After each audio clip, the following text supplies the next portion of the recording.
Hello viewers, welcome to my channel সাকওয়ার teaching home. তো বন্ধুরা সবাই কেমন আছো? আশা করি সবাই অনেক অনেক ভালো আছো।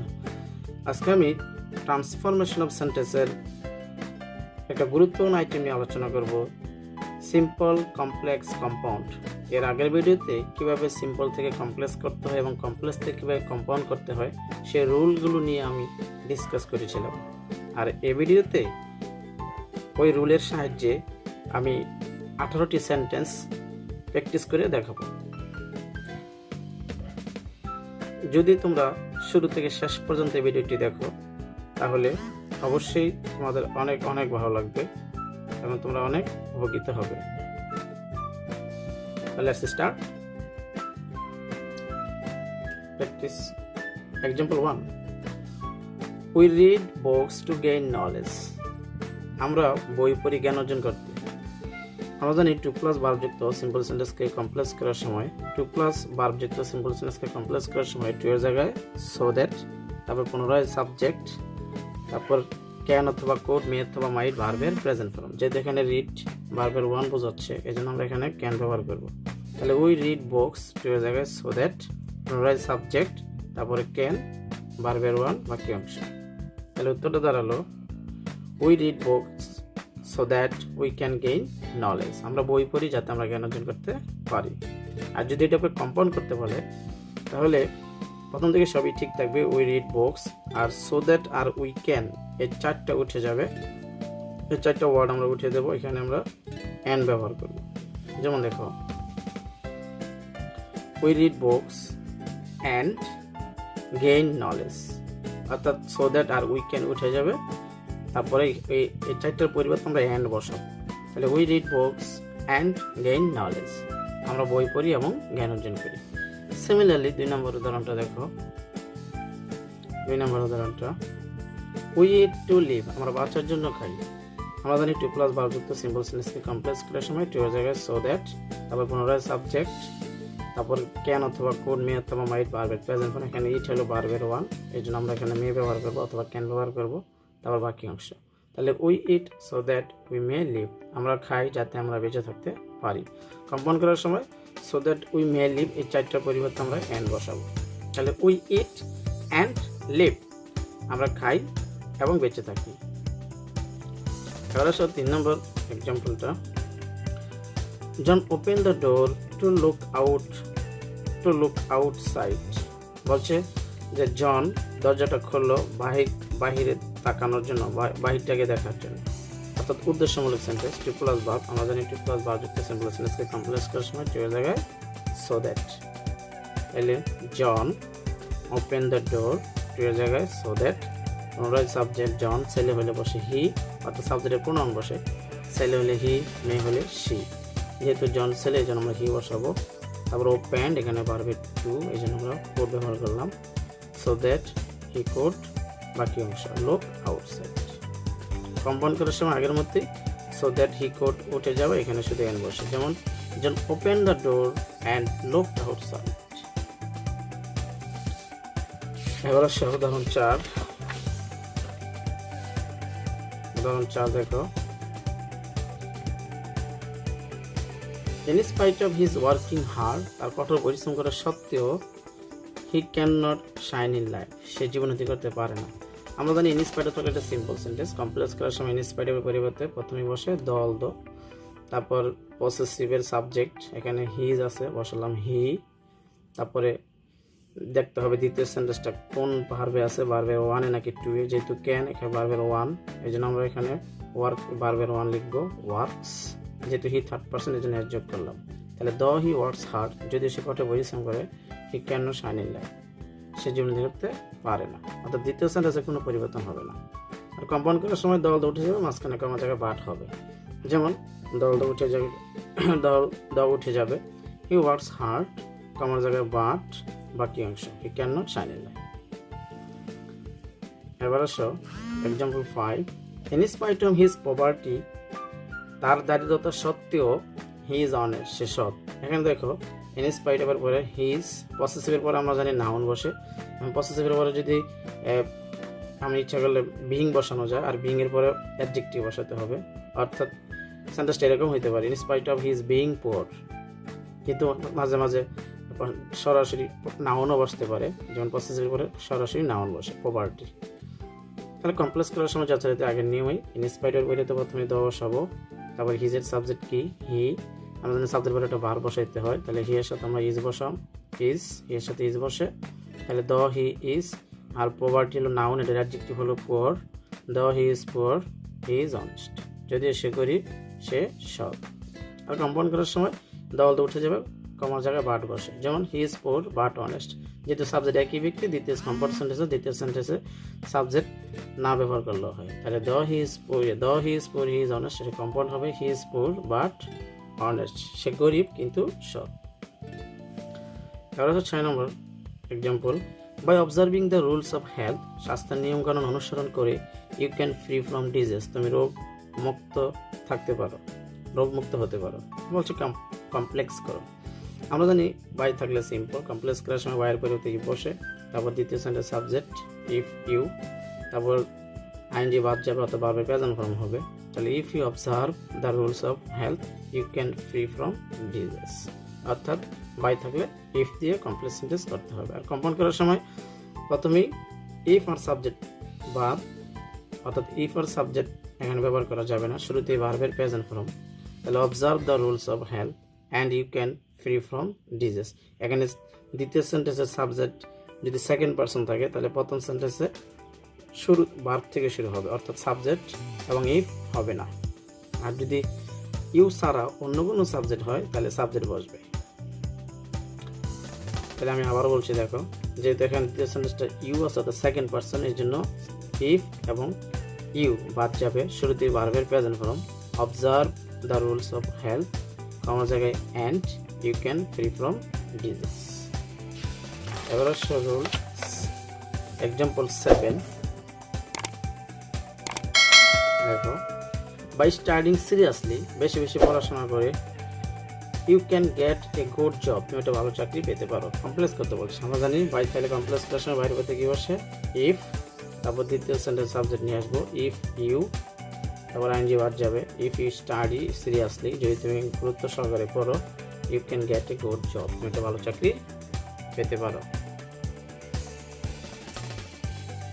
এরপরে আসো, যদি এটা কম্পাউন্ড করতে বলে তাহলে স্টাডি সিরিয়াসলি, অর্থাৎ ইফ এবং সাবজেক্ট বাদ যাবে, শুরুতে verb present form, study seriously, আমার জায়গায় অ্যান্ড বাকি অংশ, you can get a good job, study seriously and you can get a good job, গুরুত্ব সহকারে পড়ো এবং তুমি একটা ভালো চাকরি পাবে।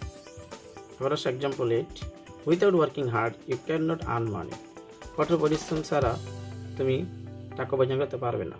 বলছে কমপ্লেক্স কর, আমরা জানি উইথাউট তাহলে কমপ্লেক্স করার সময় প্রথমে বসে আনলেস, তারপর দ্বিতীয় সাবজেক্ট নিয়ে আসবো আনলেস ইউ, তারপর যেটার সাথে ভার্বের সাথে আইএনজি থাকে ওই আইএনজি বাদ দিয়ে ভার্বটা লিখতে হবে, তাহলে ওয়ার্ক, তারপর বাকি অংশ you can not earn money, অর্থাৎ আনলেস ইউ ওয়ার্ক হার্ড, যদি তুমি কঠোর পরিশ্রম না করো you can not earn money, তুমি টাকা উপার্জন করতে পারবে না।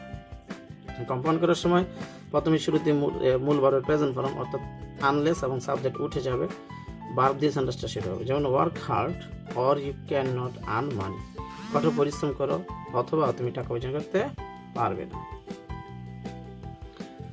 তাহলে আমাদের সিরিয়াল মনে রাখতে হবে, উইথাউট থাকলে সিম্পল, আনলেস থাকলে কমপ্লেক্স, আর মাঝখানে অর হলে কম্পাউন্ড। এবার আসো example 9, in the rainy season, বর্ষাকালে দ্য স্কাই রিমেন্স ক্লাউডি, আকাশ মেঘাচ্ছন্ন থাকে। বলছে এটা কমপ্লেক্স কর, আমরা জানি ইন অথবা ডিউরিং যুক্ত সিম্পল সেন্টেন্সকে কমপ্লেক্স করার সময় ইন এবং ডিউরিং এর পরিবর্তে হোয়েন ইট ইজ বসে, অর্থাৎ ইন এবং ডিউরিং এর জায়গায় হোয়েন ইট ইজ, তারপর সব ঠিক আছে, বাকি অংশ সব যা আছে লিখে দেবো। তাহলে ইনের জায়গায় আমরা লিখবো হোয়েন ইট ইজ, তারপর বাকি অংশ when it is the rainy season the sky remains cloudy.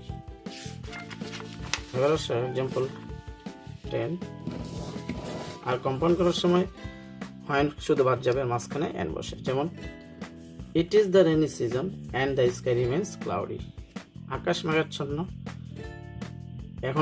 এখন বর্ষাকাল এবং ওই কারণে আকাশ মেঘাচ্ছন্ন। 10 নম্বর উদাহরণটা দেখো, গোয়িং অ্যাব্রোড, বিদেশে গিয়ে জন আর্নড এ লট অফ মানি, জন অনেক টাকা উপার্জন করেছিল। এখানে দেখো আমরা জানি শুরুতে ভার্ব প্লাস আইএনজি থাকলে এটার নাম হলো সিম্পল সেন্টেন্স। সিম্পল সেন্টেন্সকে কমপ্লেক্স করার সময় প্রথমে অ্যাজ হোয়েন সিন বসে, তাহলে প্রথমে আমরা বসালাম হোয়েন, তারপর সাবজেক্ট, দ্বিতীয় সেন্টেন্স সাবজেক্ট নিয়ে আসবো হোয়েন জন, তারপর দেখবো দ্বিতীয় সেন্টেন্সের ভার্বটা কোন টেন্সে আছে, আর্নড ভার্বের টু, যেই ভার্বের সাথে আইএনজি আছে ওই ভার্বটার ফার্স্ট ফর্ম লিখতে হবে, যেহেতু দ্বিতীয় ভার্বটা ভার্বের টু। তাহলে গোয়ের ফার্স্ট কি ওয়েন্ট, তাহলে হোয়েন জন ওয়েন্ট অ্যাব্রোড বাকি অংশ। যেহেতু এখানে আমরা জন ব্যবহার করছি তাহলে এই সেন্টেন্স আর জন হবে না, জনের পরিবর্তে প্রোনাউন বসাইতে হবে। তো ছেলে হলে হি, মেয়ে হলে সি, তাহলে এখানে আমরা বসাবো he earned a lot of money. When John went abroad, যখন জন বিদেশ গেল, হি আর্নড এ লট অফ মানি, সে অনেক টাকা উপার্জন করলো। এবার আসে উদাহরণ 11, people living in Asia eat rice, বলছে এশিয়ায় বসবাস করা লোকেরা ভাত খায়। এটা আছে তোমার সিম্পল কমপ্লেক্স করার সময় আমরা জানি যে যদি সাবজেক্টের পরে ভার্ব প্লাস আইএনজি থাকে এবং যদি বলে কমপ্লেক্স করো, তাহলে কমপ্লেক্স করার সময় প্রথমেই যে ওয়ার্ডের সাথে আইএনজি আছে ঠিক ওই ওয়ার্ডের আগে হু হুইজ দ্যাট বসে। এখন আমাদের লক্ষ্য রাখতে হবে সাবজেক্টটা কি ব্যক্তি নাকি বস্তু। যদি সাবজেক্টটা ব্যক্তি হয় তখন হো বসে, আর বস্তু হলে দ্যাট বা হুইচ বসে। এখানে পিপল ব্যক্তি, এই জন্য আমরা হো বসাবো। যেমন পিপল হো লিভ, আর আইএনজি উঠে যাবে। People who live in Asia eat rice. এখানে ভার্বের ওয়ানও হতে পারে, ভার্বের টু হতে পারে, এটা নির্ভর করবে দ্বিতীয় ভার্বের উপর। অর্থাৎ সেন্টেন্সে একটা মেইন ভার্ব থাকবে, এই ভার্বটা যদি প্রেজেন্ট হয় তাহলে এটা প্রেজেন্ট, এটা যদি পাস্ট হয় এটাও পাস্ট হয়। People who live in Asia, লোকজন যারা এশিয়া বাস করে, ইট রাইস, তারা কী করে, ভাত খায়। কম্পাউন্ড করার সময় অর্থ অনুসারে কম্পাউন্ড করতে হবে। যেমন পিপল লিভ ইন এশিয়া, লোকজন এশিয়ায় বাস করে, অ্যান্ড দে ইট রাইস, যেমন তারা ভাত খায়। এখানে আমরা অ্যান্ড দিয়ে কম্পাউন্ড সেন্টেন্স করতে হবে, যেহেতু পিপল মানে অনেকগুলো লোক, এই জন্য প্রোনাউন হিসাবে দে বসে। আমরা আগেই বলছি যে কম্পাউন্ড সেন্টেন্সের দুইটা সাবজেক্ট, দুইটা ভার্ব, দুইটাই স্বাধীন বাক্য থাকে। এবার আসলে উদাহরণ 12, an industrious boy can shine in life, বলছে একজন পরিশ্রমী ছেলে উন্নতি করতে পারে। আমরা জানি অ্যাডজেক্টিভ তো সিম্পল সেন্টেন্সকে কমপ্লেক্স করার সময় অ্যাডজেক্টিভকে হু হুইজ দ্যাট দিয়ে আলাদা করতে হবে। অর্থাৎ এই অ্যাডজেক্টিভকে যখন আমরা হু হুইজ দ্যাট দিয়ে আলাদা করবো তখন আমাদের লক্ষ্য রাখতে হবে যে অ্যাডজেক্টিভের পরে যে নাউনটা আছে এটা কি ব্যক্তি নাকি বস্তু। যদি বস্তু হয় তাহলে হুইচ দিয়ে আলাদা করবো, আর যদি ব্যক্তি হয় তখন হু দিয়ে আলাদা করতে হবে। তাহলে যেহেতু অ্যান ইন্ডাস্ট্রিয়াস বয় এটা পরিশ্রমী ছেলে, ক্যান শাইন ইন লাইফ, তাহলে বয়টা এখানে ব্যক্তিবাচক, এই জন্য আমরা হু দিয়ে আলাদা করবো। তাহলে আমরা প্রথমে লিখবো এ ভয়। এখানে ইন্ডাস্ট্রিয়াসের আই হলো কি বাহুল, এই জন্য অ্যান ব্যবহার করা হয়েছে। তো যখন আমরা ইন্ডাস্ট্রিয়াসটা ব্যবহার করবো না তখন কিন্তু বি কনসোনেন্ট, এই জন্য আমরা এ ব্যবহার করবো। তাহলে এ বয় অ্যাডজেক্টিভকে আলাদা করলাম। হু ইজ ইন্ডাস্ট্রিয়াস, অ্যাডজেক্টিভ আলাদা করতে হবে। Who is industrious can shine in, একটা নতুন করে এম ইজার ব্যবহার করতে হবে। অর্থাৎ হু এর সাথে এখানে বয় হলো থার্ড পারসন সিঙ্গুলার হবে, এই জন্য ইজ বসে। তাহলে এ বয় হু ইজ ইন্ডাস্ট্রিয়াস, একটা ছেলে যে পরিশ্রমী, ক্যান শাইন ইন লাইফ, সে উন্নতি করতে পারে। এবার কম্পাউন্ড করার সময় সেন্টেন্সটাকে অর্থের আলোকে একেবারে লিখতে হবে। যেমন এ বয় ইজ ইন্ডাস্ট্রিয়াস, একটা ছেলে পরিশ্রমী, and he can shine in life, এবং সে কি করতে পারে, জীবন উন্নতি করতে পারে। এবার 13, the boy was too weak to walk, ছেলেটি এত দুর্বল যে সে হাঁটতে পারে না। আমরা জানি ছোটযুক্ত সিম্পল সেন্টেন্সকে কমপ্লেক্স করার সময় টু এর জায়গায় সো আর টু এর জায়গায় কি বসে, দ্যাট বসে। তাহলে আমরা প্রথমেই দেখি দি বয় সাবজেক্ট, ওয়াজ টু এর জায়গায় আমরা বসালাম সো অ্যাডজেক্টিভ, তারপরে টু এর জায়গায় দ্যাট, তারপর পুনরায় সাবজেক্ট, দি বয় ছেলের জন্য হি, তারপরে যেহেতু ওয়াজ আছে পাস্ট টেন্স এই জন্য আমরা এখানে ব্যবহার করবো কোড নোট হবে এটা, COULD code note. The boy was so weak that, ছেলেটি এত দুর্বল ছিল যে হি কোড নট ওয়াক, সে হাঁটতে পারল। কম্পাউন্ড করার সময় সো এর জায়গায় ভেরি এবং দ্যাটের জায়গায় অ্যান্ড সো বসে। যেমন the boy was very weak and so he code not walk, এবং সেই কারণে কি করতে পারলো না, হাঁটতে পারলো না। এখানে যেহেতু ওয়াজ ভার্বের টু আছে এই জন্য আমরা এখানে কোড ব্যবহার করবো। যদি এটা ইজ থাকতো তাহলে ক্যান হতো। এবার 14, Shahed is too dishonest to speak the truth, বলছে শাহেদ এতই অসৎ যে সত্য কথা বলতেই পারে না। হচ্ছে কমপ্লেক্স করো, তাহলে আমরা জানি ছোট যুক্ত সিম্পল সেন্টেন্সে কমপ্লেক্স করার সময় টু এর জায়গায় সো আর টু এর জায়গায় কি বসে, দ্যাট বসে। তারপর পুনরায় সাবজেক্ট, যেহেতু ইজ আছে এই জন্য ক্যান নট, যদি ওয়াজ থাকে কোড নট বাকি অংশ। তাহলে Shahed is so dishonest that, Shahed এতই অসৎ যে he can not speak the truth, সে সত্য কথা বলতে পারে না। আর কম্পাউন্ড করার সময় সো এর জায়গায় ভেরি এবং যেই জায়গায় দ্যাট ছিল সেই জায়গায় অ্যান্ড সো বসাবো, আর যথারীতি আগের মতোই সবগুলো লিখতে হবে। তাহলে Shahed is very dishonest and so he can not speak the truth, Shahed খুবই অসৎ এবং ওই কারণে সে সত্য কথা বলতে পারে না। এবার উদাহরণ 15, হেলথ ইজ ওয়েলথ, স্বাস্থ্যই সম্পদ। হেলথ ইজ ওয়েলথ এটা একটা সিম্পল সেন্টেন্স, আমরা জানি সিম্পল সেন্টেন্স বসে চলে একটা সাবজেক্ট একটা ভার্ব। এখানে হেলথ সাবজেক্ট, ইজ হলো মেইন ভার্ব, অর্থাৎ একটা সাবজেক্ট একটা ভার্ব হলো সিম্পল সেন্টেন্স। সিম্পল সেন্টেন্সকে কমপ্লেক্স করার সময় মাঝে মাঝে যদি কোনো নিয়মই না পড়ে তখন ইট ইজ দিয়ে করতে হয়। তাহলে এটা কোনো নিয়মের মধ্যেই পড়ে নাই, সেই জন্য এটা আমরা ইট ইজ দিয়ে করবো। ইট is health which is wealth, এই সেই স্বাস্থ্য যেটা সম্পদ। এখানে হেলথের পরিবর্তে আমরা হেলথ আছে বলে আমরা হুইচে বসালাম, যদি ব্যক্তি হতো তাহলে আমরা হো বসাতাম। কম্পাউন্ড করার সময় হুইচের জায়গায় শুধু অ্যান্ড বসে, যেমন it is health and that is wealth. আর যেহেতু কম্পাউন্ডেশনে দুইটা সাবজেক্ট বসে এই জন্য আমরা দ্যাট নিজের থেকে ইউজ করলাম। ইট is health and that is wealth, এই সেই স্বাস্থ্য এবং ওইটাই সম্পদ। এবার আসো উদাহরণ 16, আই নো হিজ নেম, আমি তার নাম জানি। মাঝে মাঝে সিম্পল থেকে কমপ্লেক্স করার সময় অর্থের অনুসারে কমপ্লেক্স সেন্টেন্সে পরিণত করতে হবে। যেমন আই নো হিজ নেম, আমি তার নাম জানি। যদি বলে কমপ্লেক্স করো এটা হবে I know what his name is, আমি জানি তার নাম কি। অর্থাৎ দুইটা সাবজেক্ট দুইটা ভার্ব, এটা নামে কি কমপ্লেক্স সেন্টেন্স। যেমন আই নো একটা আই একটা সাবজেক্ট, নো হলো একটা ভার্ব। তারপরে এখানে হোয়াট সাবজেক্ট হিসেবে ব্যবহার করা হয়েছে, হোয়াট হিজ নেম পুরোটি একটা সাবজেক্ট, তারপর ইজ একটা কি ভার্ব। অর্থাৎ দুইটা সাবজেক্ট দুইটা ভার্বের নাম complex sentence. I know what his name is, আমি জানি তার নাম কি। তারপর 17, I know about his birth place, আমি তার জন্মস্থান সম্পর্কে জানি। বলছে কমপ্লেক্স করো, তাহলে এইটাও এখানে মেইন সাবজেক্ট আছে একটি, ভার্ব হলো একটি, অর্থাৎ এটা সিম্পল সেন্টেন্স। কমপ্লেক্স করার সময় আমরা জানি দুইটা সাবজেক্ট দুইটা ভার্ব, তাহলে আমাদের এটা নিজে থেকে ইউজ করতে হবে। যেমন আই নো, আমি জানি, হোয়ার হি ওয়াজ বর্ন, কোথায় সে জন্মগ্রহণ করেছিল। অর্থাৎ এটা সম্পূর্ণ অর্থ অনুসারে করতে হবে। I know where he was born, আমি জানি সে কোথায় জন্মগ্রহণ করেছিল। কমপ্লেক্সের মানে দুইটা সাবজেক্ট দুইটা ভার্ব। এখানে আই নো একটা সাবজেক্ট, আবার হি ওয়াজ এটা সাবজেক্ট ভার্ব। এবার আসলে 18, Rana has done the work, Rana কাজটি করেছে। এখানে আমি আগেই বলছি যে কমপ্লেক্স সিম্পল সেন্টেন্স থেকে কমপ্লেক্স করার সময় যদি কোনো নিয়মেই না পড়ে তখন সেটা বিশেষ একটা নিয়ম নিয়ে কমপ্লেক্স সেন্টেন্স করতে হবে। যেমন ইট ইজ, তাহলে ইট ইজ রানা, এই সেই রানা। এখানে রানা হলো ব্যক্তি, যেমন আমরা হু দিয়ে করবো। It is Rana who has done the work, এই সেই রানা যে কাজটি করেছে। তো ভিউয়ার্স, আশা করি তোমাদের অনেক ভালো লেগেছে। আজ এ পর্যন্তই। পরবর্তী ভিডিও দেখার জন্য আমাদের সাথেই থাকুন, এবং এখনও যারা আমার চ্যানেলটি সাবস্ক্রাইব করেনি দয়া করে চ্যানেলটি সাবস্ক্রাইব করুন, এবং ইতিপূর্বে যারা আমার চ্যানেলটি সাবস্ক্রাইব করেছেন তাদেরকে অসংখ্য অসংখ্য ধন্যবাদ। আল্লাহ হাফেজ।